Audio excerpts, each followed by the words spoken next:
Assalamu alaikum and welcome back to another Friday live. It's 9 a.m. Eastern Time and it is the last Friday in May. So this will be our last live for Muslim History Month. I can't believe we've already arrived. It seems like yesterday that I just started hosting the very first one. And for those of you who don't know me, I'm Ashley Pearson Khan and I'm excited to join you for another talk. But just in case this is your first one, I wanted to do a little introduction of Islamic Muslim History Month.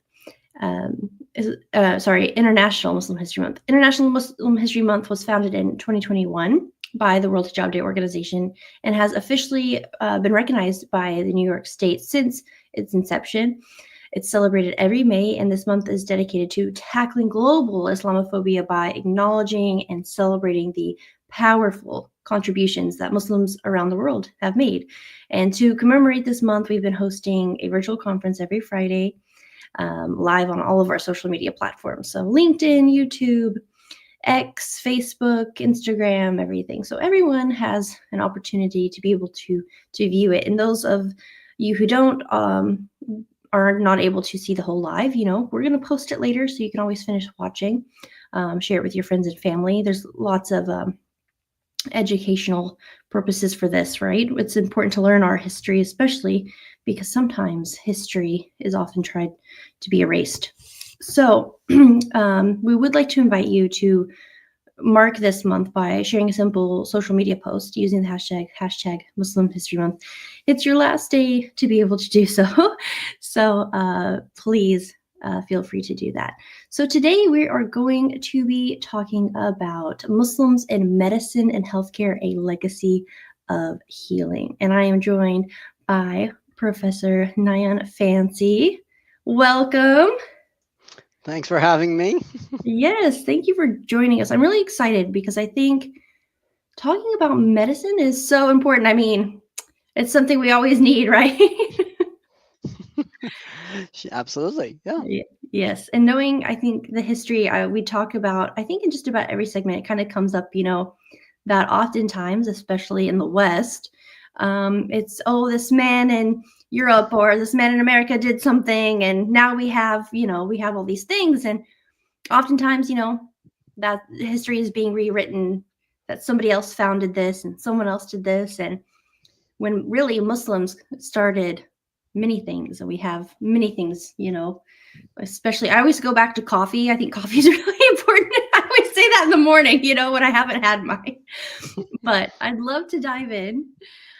So we're going to talk about a few figures. And so my first question is, how did Abu Bakr AlRazi his approach to medicine and patient care reflect Islamic values of compassion and healing? Well, thanks for having me. It was lovely being part of the same International Muslim History Month a few years ago in COVID. And so lovely to be back. And I hope what I have to share would be maybe of help and useful. Um, I know we'll get to some of the other topics you were just discussing over the course of the questions, but let's start with the specific one. So for those viewers and listeners who may not know, Abu Bakr AlRazi, a 10th century physician, right, from modern day, what would be the Tehran region. It's Rai, and historically that's where Razi is where he comes from. Wrote wrote lots and lots of stuff on medicine, right? One of the key ones is actually his text on smallpox and measles, which he wrote. He also has a book on spiritual medicine. He also has compendium of medicine, and his massive text called Al-Hawi, the continents it was translated into Latin, is a lot of his collection of notes and includes a lot of personal observations along with everything that he had read beforehand. So, with that in mind, I think it's important that we make a distinction between aggressively and actively thinking about Islamic values and versus what may be Mhm. already in the background. And of course, let's be clear, values of compassion and healing are very much part and center of Greek medicine as well, with which he's well versed, right? So they're not at odds. It's not that he's looking at notions about be considerate, right? Ethical behavior for physicians, not to charge those who can't afford medicine, right? Mhm. And very many other kinds of values that are already known to us from the writings of Galen, the Greco-Roman physician from the second century, so about 700 years before Razi, all of whose works were pretty much translated into Arabic, and which Razi knew very intimately, right? Along with other Greek authors and other authors in Syriac and stuff as well that he knew. And so these are values that he espoused. At no point did he have to turn around and say, "Oh, I only espouse them because I'm a Muslim," right? I mean, he espoused these values that are already there. It's very much like what we would talk about the Quran, even for Muslims, values some of the values of the pre-Islamic Arabs. It doesn't value some of their values, but it values the other ones, which are the good ones about generosity and respect for people and so forth, right? So that's what I would say about Abu Bakr al-Razi, right? So it's not so much that his medicine and patient care is conjoined with, and there's a misconception out there that somehow things that he had to say about mental health or other aspects are derived directly from the Quran or something. It's Mhm. not right. Right. I think we need to recognize, and it's a point I'm going to make a number of times over the course of today's conversation, is that the Muslim physicians from the past, as well as philosophers and theologians, right, had very much the notion of you should seek knowledge and you should assess and accept and validate and support and defend the truth wherever you find it, if it's true, not based on who's saying it, right? So Right. that's the notion they had.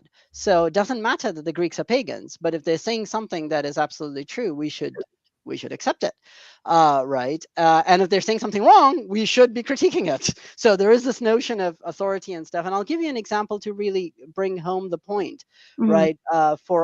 In terms of again, not that what he was doing is against Islamic values, not at all, Right. but the notion that he has a very different understanding of this. So in what's called the spiritual medicine is one way to think about it. I'm really really sadly blanking out on the Arabic name right now. I'm so sorry about that. I don't go well in the opposite direction in terms of English to Arabic.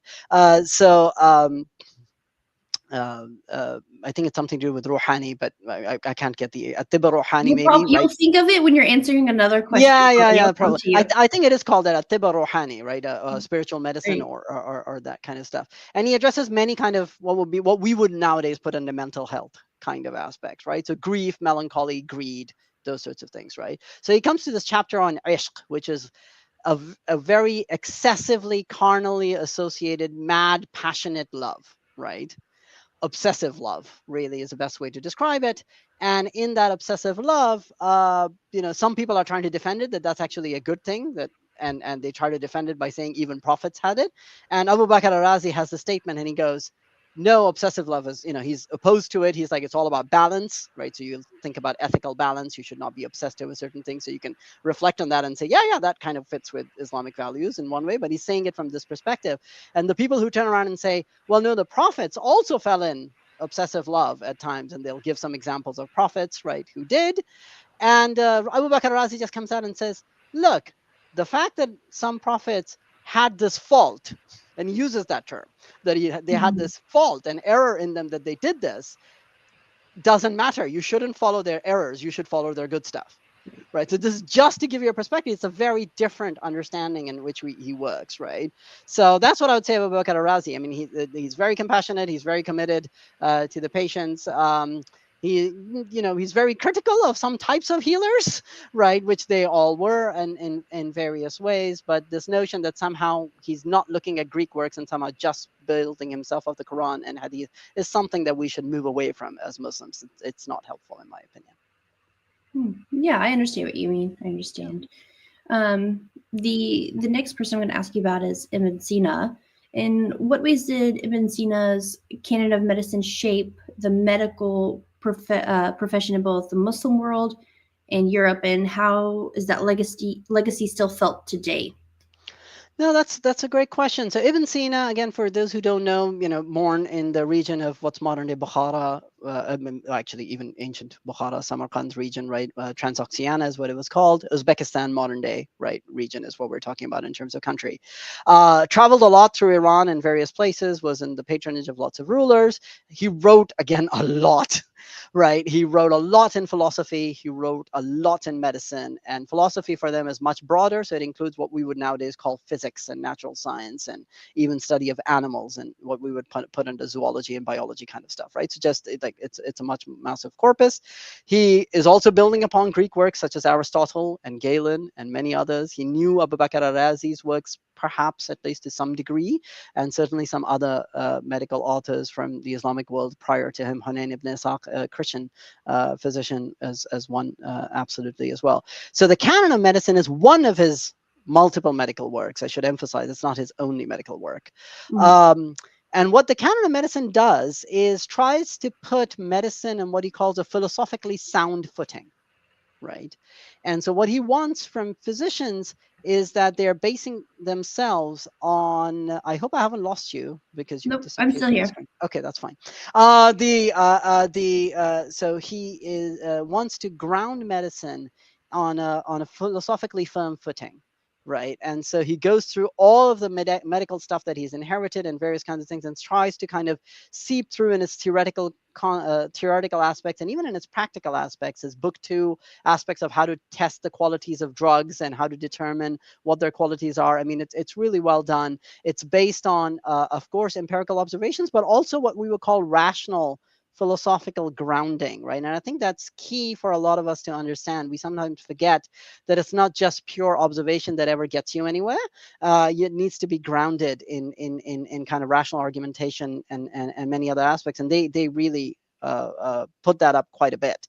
So the canon of medicine did this phenomenally, right? It's organized in this kind of tree diagram way, right? That you start with the theoretical principles, and he says, how many are there? There's 7, and he goes, elements, and all the way down to what he calls actions. It includes humors and so forth, and the members of the body, organs, what we would call in the modern context, but it's more than just the organs in the modern context, any part of the body, really.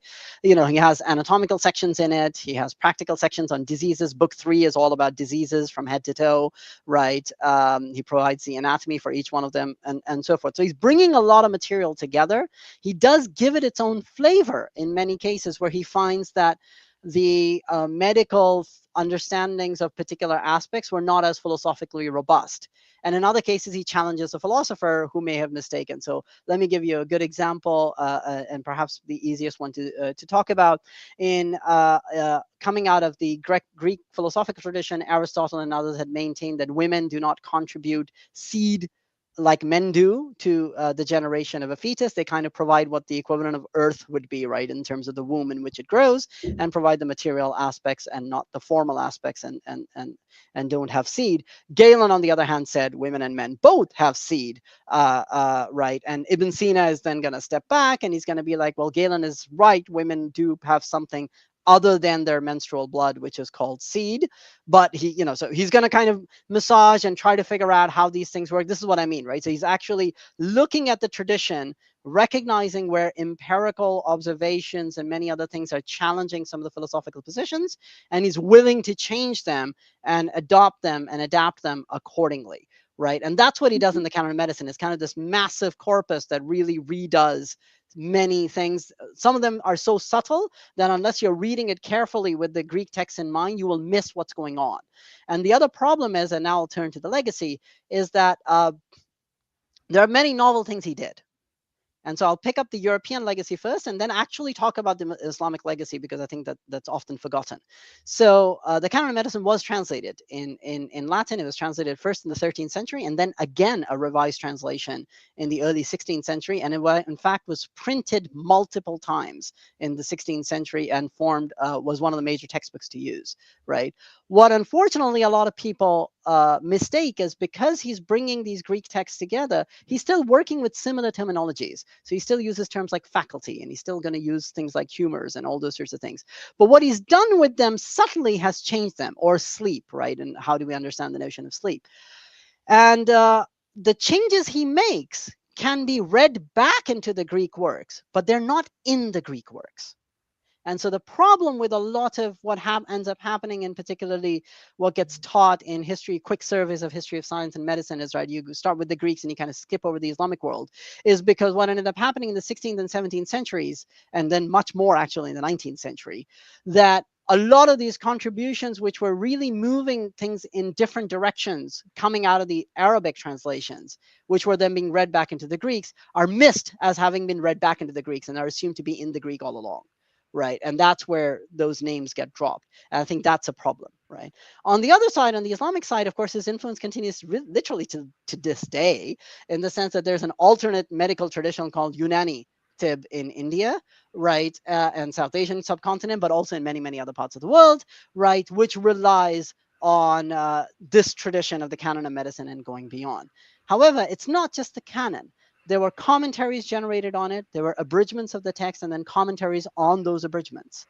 And they made many, many changes. One person I know we're literally going to talk about in the next question, so I'm going to hold off on that, right? But the commentaries were basically what you would call it's an interesting combination.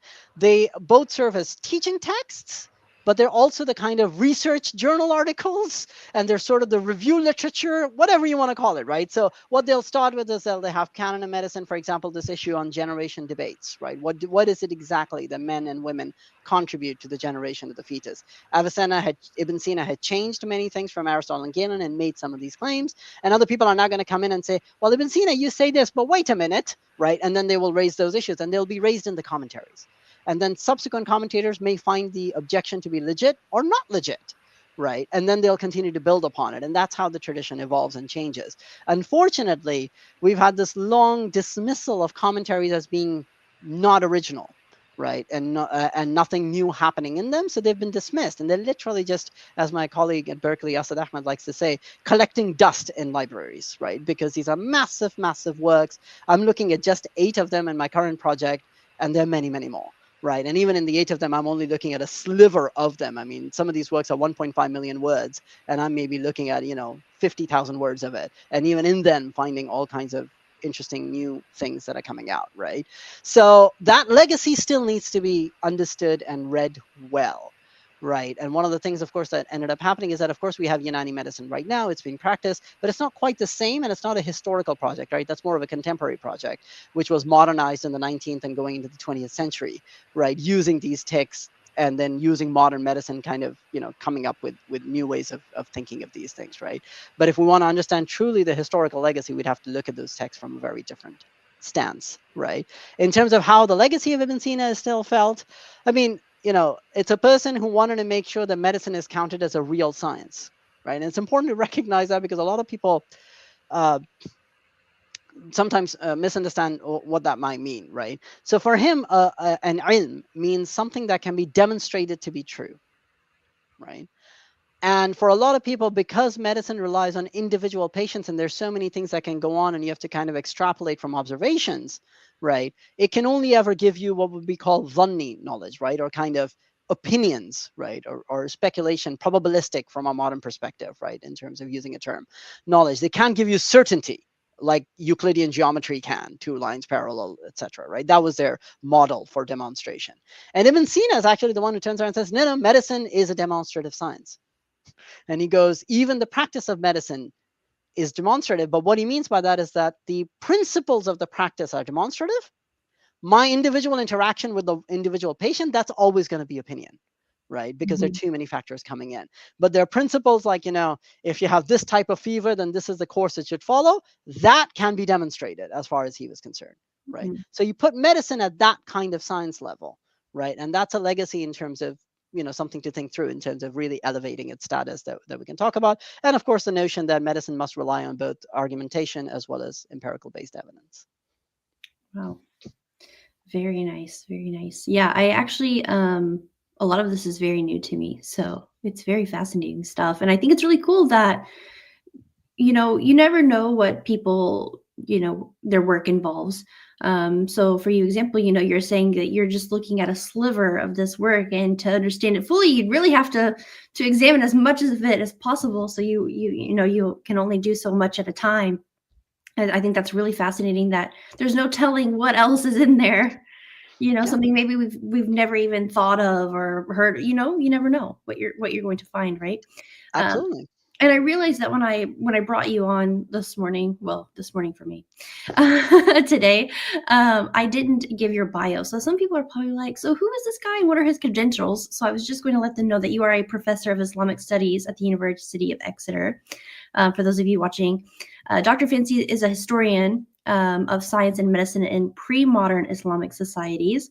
And he's published widely on various topics, including plague, sleep. I've already talked about love sickness, anatomy, and physiology. And you've got a book as well.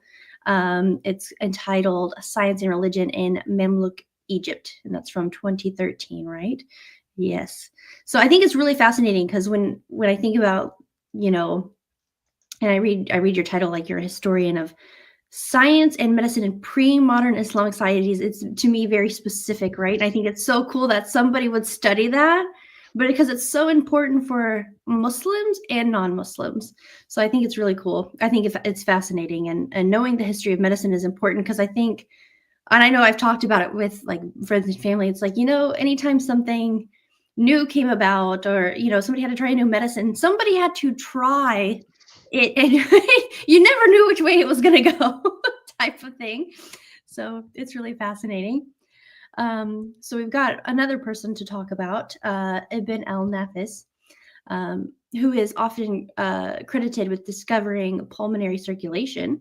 So, how does his work represent a turning point in our understanding of the human body and healing?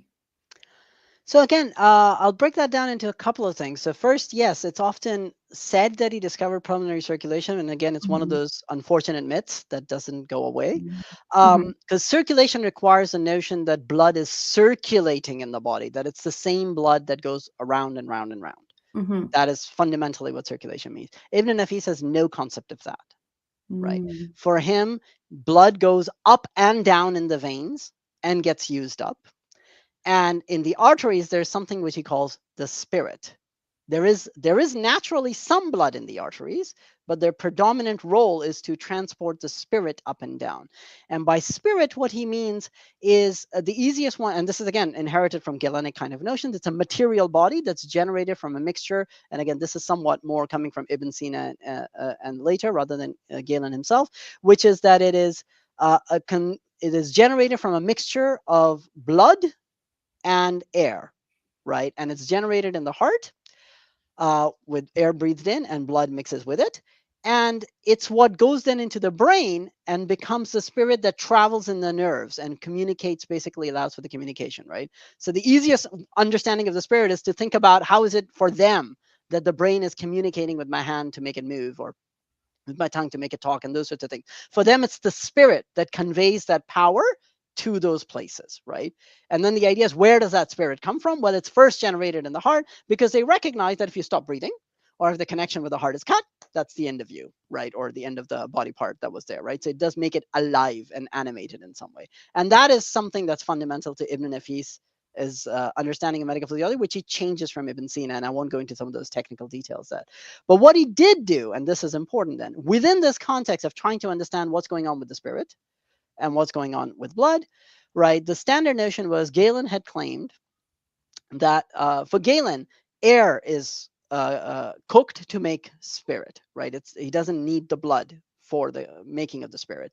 However, for Galen, he recognized that the arteries naturally have blood, so where are they getting it? So Mm. Galen had said, well, there are pores in the septum wall of the heart that divides your right side from the left side, and the blood seeps through it. Now, Galen was an anatomist who'd cut open many, many animals and knew what was in it, and he recognized there are no visible pores. So he actually said that there are invisible pores, right? So he was so certain that that's how it comes in. He says they're invisible pores. What Ibn Nafis turns around and says, he goes, because now for him, blood is needed to generate the spirit, but blood in the veins is very, very thick, right? So it needs to get kind of more subtle, brighter, thinner, right? Is the way he's understanding it. And he knew anatomically that the vessel that comes out from your right ventricle that goes up to your lungs. I'm intentionally not taking its modern name, right? It has two coverings on it, just like all other arteries. And the vessel that goes from your lung to your left atrium in the heart only has one covering on it, just like all other veins, but they're on the opposite sides of their understanding, because everything on the left side is supposed to be an artery and everything on the right side is supposed to be a vein, right? So now this is opposite of the way they think about things, right? So Ibn Nafis is like, no, there's a reason for it.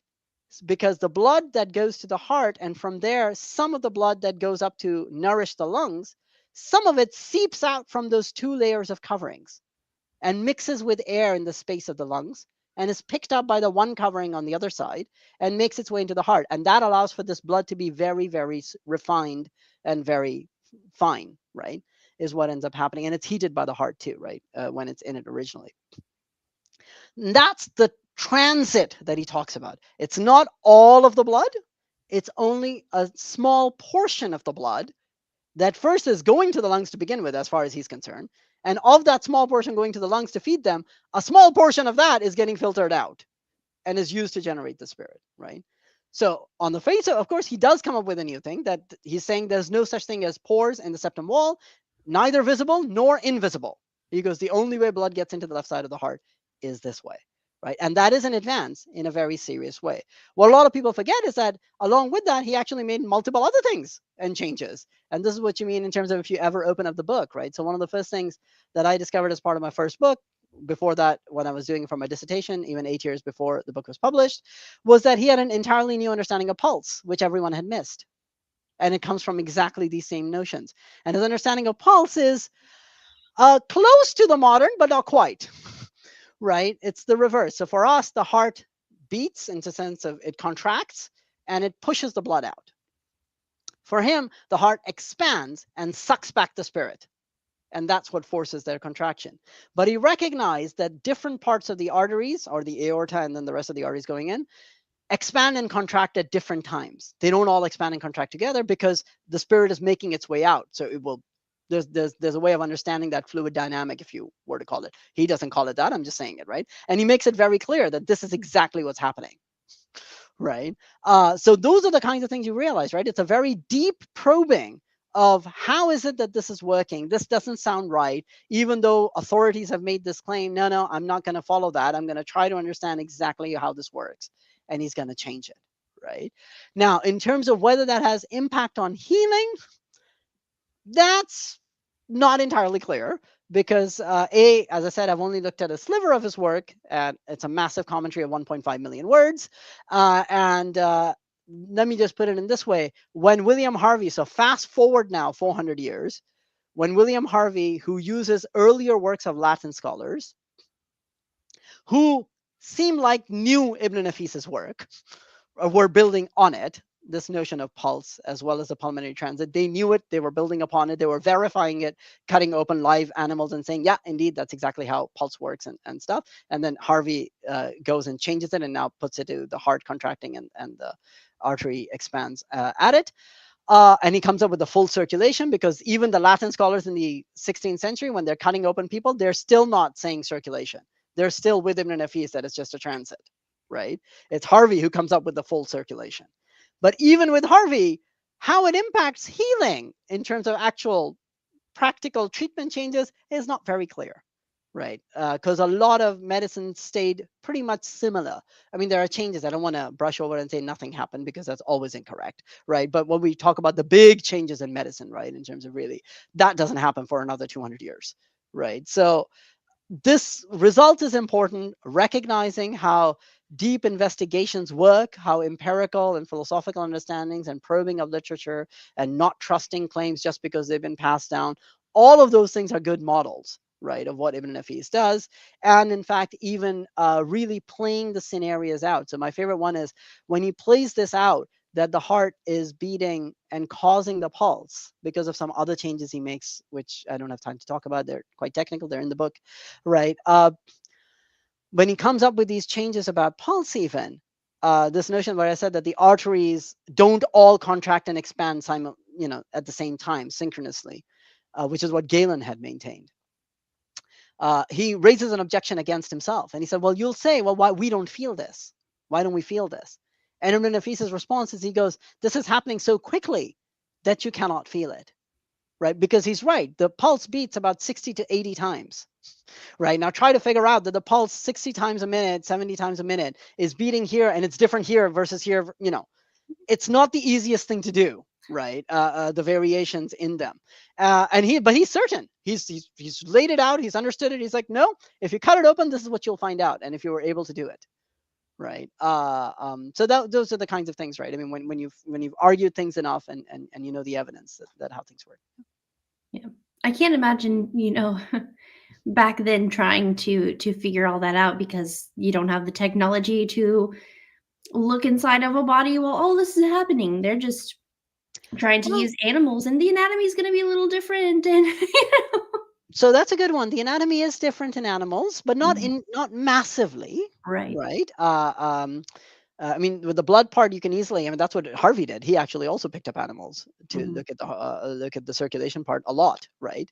Even Vesalius, famous for talking about you should be cutting open human bodies and stuff. Even on his frontispiece of his text, there's an animal, right? Because he continued to dissect a lot of animals, right? And in fact, Vesalius, I think in at least one edition, I can be corrected by some of the people in the audience, in the first edition, continued to maintain that the blood seeps through the heart septum wall, and then only changed it subsequently in the next edition. I can't remember, but there are some of these Galenic aspects which he still held on to, right? Right. Despite the fact that he's cutting open. Right. For people like Ibn Nafis and others, cutting open an animal was not an issue. It's usually something that's been raised about, whether Muslims practice anatomy or not. Cutting open a dead animal is not an issue ever. Right. Right. I mean, we have Eid al-Adha just coming up. We're about to sacrifice lots of people across the world. Right. You can easily cut open at that point and decide, yeah, let me just investigate a bit more in Right. terms of how things work in a sheep or a camel or any other animal that you may otherwise sacrifice for meat anyways, and still use the meat. But just, the problem is we need to recognize that, these are countries in the Middle East. It's extremely hot. Dead bodies decompose very quickly in these regions, and yeah, even in Europe, when they started doing dissections, they would do it in the middle of winter, Yeah. right? In order to avoid that. And of course, human dissection is much later in any case, right?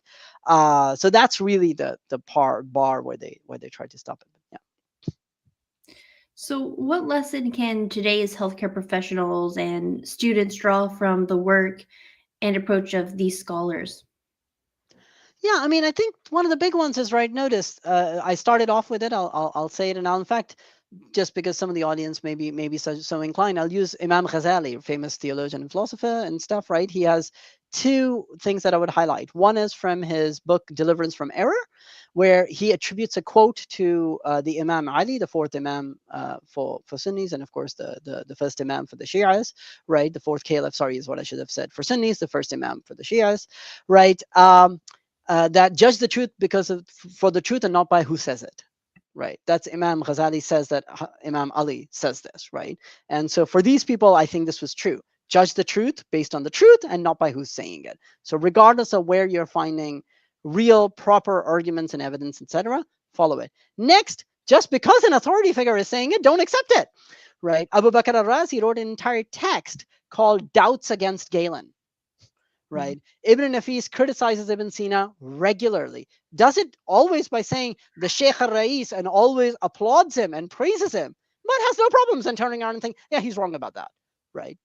And Aristotle and others too. So he has no problems critiquing them, even if he respects them enough to say, yeah, Sheikh al-Rais, says this, may God have mercy on him. For Ibn Sina, he'll say it regularly. But, he'll be like, yeah, he's wrong about this. This is what it is, right? So that's the other part. And third, I think, is might get controversial, but I think it's important to say it. And that's why I'm going to use Imam Ghazali again to say it. So Imam Ghazali, it's a very famous text, incorrectly always stated to say as having killed philosophy. That's totally not what it does. Incoherence of the philosophers, he's attacking a particular group of philosophers, where he's saying some of their arguments are incoherent. Right. And so they claim they have demonstrations, but they're wrong about it. And I'll show the incoherence of their arguments. That's what he does. Right. And he comes down on only 3 theses where he says it's a problem. Otherwise, it's not an issue. Right. But when he begins that text, he lays out, what does philosophy, and for him, philosophy is much broad, right? So it includes like astronomy and science and medicine and stuff, all that too, in some ways, right? Because they're the grounding of all of these sciences, the way they understood it. And he says, look, there are things where, it has nothing to do with religion, right? I mean, in some ways, like how does the heart work doesn't really matter for religious purposes. And he goes, you just accept what the science says at that point, right? Just like that's what it is. That's what it is. He goes, then there are aspects, right, where there may be a seeming conflict, right? And he goes, and in those situations, you have to ask, do they have a demonstration for it? So he's very clear. He goes, and if there is a demonstration for it, he goes, at that point, it's the Quranic text or the hadith that has to yield. And he gives an example. He gives an example from eclipses. And he says, and I'm not going to remember the entire passage off the top. Anyone can go check it out in the preface of his Incoherence of the Philosophers, right? It's basically of the equivalent of, well, there's a hadith about how the eclipses take place or the fact that you should pray, right? He Mhm. picks up the part about that you should pray during an eclipse. He goes, so what's the problem?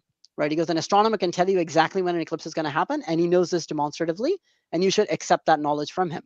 The fact that you have to pray is perfectly fine. You have to pray at Maghrib too. You have to pray at all of these other astronomical phenomena. So what's the problem, right? He goes, this has nothing to do with anything apart from the astronomer has told you that this is when it's going to happen. It will happen. And then he keeps going on with some additions. And one of the additions, I'm not going to remember the addition, but basically something of the order of, right, that it has nothing to do with science or something like that, of, in that category of things. And Ghazali then turns around and says, well, in that case, that hadith is wrong, right? Because the demonstration is there. So it's this recognition that if you have, but again, demonstration means something very different from how modern science works. It's something our ulama really need to understand as well, right? Modern science does not work on demonstrations in quite the same way. We don't have the syllogistic reasoning of mathematics going on in empirical science anymore. Very, very good evidence, very good reason to believe things, and we should go with it, but just recognize it and proceed in those fashions is what I would say, right? And so I'd say that is a part that one can learn, and I can even give you an example. And the fact that they knew their histories and they knew their religious texts as well, right? So this is the two things. A lot of the viewers may know of this entire scientific miracles of the Quran genre, which a lot of people talk about, and they talk about embryology in particular. Since I've already mentioned it, I might as well go with it, right? But none of these people making these claims have any understanding of history. The fact that the entire fetus was articulated in 40 days after conception, which is 8 weeks by modern count, was known to Hippocrates in the 5th century BCE and is known by all of these people. At no point are they turning around and saying, hey, look, Hippocrates proves the Quran is correct, right? They don't have these notions. The idea is that the Quran is giving and the Hadith are giving accounts which work, and it's perfectly fine. The idea is to search for the truth on these medical matters as much as possible. And there's even a point at, when Ibn Nafis comes to discussing certain topics which are medically, right? So miscarriages and abortions, for example, right? And he says, well, these are the medical ways and this works. And he goes, as for the religious justification and whether one should do it, go to the religious texts. Right. So he also knows how to turn around and say, look, there are certain places where this is not the genre that I should be talking about this. Right. And he'll be very clear about it. Wow. Yes, I think it's really fascinating. You've talked about the things that, oh, people have said this, but that's not quite accurate. So why is it important to reclaim and accurately teach the contributions of Muslim scholars like these when discussing the global history of medicine? I think the reason I feel it's really important is that we do not make caricatures out of them. We Hmm. do not. We then. I mean, there are so many levels, right? To this. First, we should not caricature science, and in some ways, maybe that's the place I really should start, right? Because we live in a modern society where there's well, in the US, maybe not now, and there's lots of antagonisms, but just go with me for a second. That we do, most of us do put science up as, science, well, this is scientifically true or stuff, and we should accept it, and we should, right? But we should recognize that science does make mistakes, right? So what I mean by is, yes, if the evidence is there, the arguments are there, of course you should accept it. If there are some problems in the argument, point out those problems from within the scientific context itself. Scientists never have a problem with that. Right. Some of them may overlook it because they haven't looked at it that. And that's what we need modern people to be doing, right? Probe the questions as they should be probed from and recognize the limitations of whichever work that you're doing based on within their fundamental assumptions, right? And we should know that because that way we realize that science changes with time. right? So Mhm. when we caricature and say Ibn Nafis discovered pulmonary circulation, then we're assuming that the only reason he was good is because he came up with something that we now hold to be true. And that's incorrect, because science will change over time. And I can pick Latin. I mean, no one in their right mind right now, in the listeners or anyone else, is going to turn around and say, oh, Galileo was a terrible scientist. Everyone's going to be like, oh, yeah, Galileo was so great and so forth. Yeah, he knew from Kepler that there's elliptical orbits, and he rejected it because he's like, that can't be right. Right? Do we turn around and say because Galileo believed in spherical orbits that that was a problem? No, right? I mean, we still applaud him. Yeah, things change. He was wrong about this thing. Even his explanation for the tides was wrong, but that's fine, right? I mean, like he was still moving things in a particular direction. So that's the fundamental thing, right? So we need to get these history right so that we don't make it all about only if they are right by our modern standards that they're worth emulating, because there's still a lot worth emulating from within them. The second part we realize is, of course, particularly living in places like Canada, the US, England, and many other places, right? And in fact, even let's be honest, if you're living in the Muslim world, because the curriculum and the text still come from here. And the dominant aspect is there's this notion that somehow science only comes out with Europeans, right? Or they are only European sounding names and stuff. And we need to reclaim these histories because we recognize that science, I mean, it's an exchange. It's always an interactive exchange all the way across. People are engaging with these groups. Sometimes they're intentionally leaving out those exchanges, and sometimes they're not. These exchanges have been left out, excuse me, in the modern world, right? And we need to recognize that there we are part of the story, as are other people as well. It's not, one group is superior or more rational or more intellectual than others, which results in the kind of Islamophobia and criticisms of other societies that we see. So yeah, I'd stop there. Maybe hopefully those are two good lessons. Yeah. Oh yes, for sure. I definitely agree with you. But I think, yeah, this is definitely very educational. I'm sure everybody out there watching has learned something new, which is what we hope for when we do this, right? Maybe somebody now will pick up a book and maybe they've been intrigued. So I just want to thank you for joining me today. Very cool topic, I think. But hopefully we'll get to have you back, and maybe you'll be like, oh, we discovered something else. You never know. Listen to this piece of evidence. You never know what you're gonna Yeah. stumble. No, no, absolutely. I think that's the key, right? I think a lot of, if hopefully there's some younger listeners, I think careers of all kinds are valid and people will find their paths, right? One of the other reasons, sorry, and because we have maybe a minute or so, I can add this. Um, we also forget that how much of our classical understandings of law and even Mhm, theological points mhm, are based on the science and medicine and philosophy of that time, mhm, right? And again, to pick up an issue of end of life debates, for example, in the modern context, right? We need to recognize that the notions associated with brain and heart and what is the center, and people who will pick up some classical scholar and say, well, this person said this. Well, many of those classical scholars were building their understandings in medicine, and this was a debate in medicine and philosophy in terms of, which body part is the one that is the most responsible for the powers of the body. The powers of the body for them, now this is a philosophical and medical discussion, not a religious discussion, comes from the soul, because as far as they're concerned, a living body is different from a dead body because a living body can do actions, and those actions come from the soul, which is no longer part of the dead body, right? This is a complete philosophical, medical, not, there is a theological dimension, but this is not it. This is a pure that kind of discussion. And in that philosophical and medical discussion, they try to understand what was the relationship of the soul to the body, right? That was their understanding of physiology, is try to understand how do these activities function, what parts receive what powers from the soul, and how, right? And it's in those discussions where it comes out in terms of whether the heart or the brain and very many other aspects of the things that are coming in. The legal discussions and theological discussions are in conversation with these.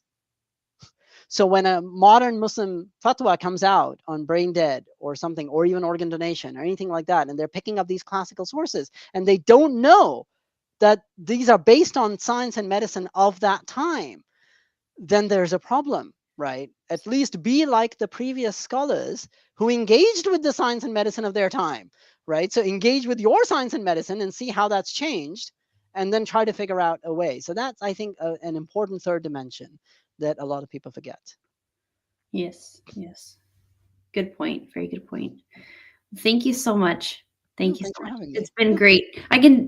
everybody I think that's come on here this month has been very passionate, and it's very obvious when you speak, and there's so many things that you could say, and we don't always have time. There's you could go more in depth and everything, but I appreciate you taking the time and educating all of us. No, thanks for having me. It's been a pleasure. Thank you. All right, everybody, that is the end of our lives. There are no more at this time. However, you need to make sure that you're following us on Facebook, you can follow us on LinkedIn, YouTube, X, and Instagram because you never know what we're going to do next. So make sure you're following International Muslim History Month and World Hijab Day. And I'll see you next time. Assalamu alaikum.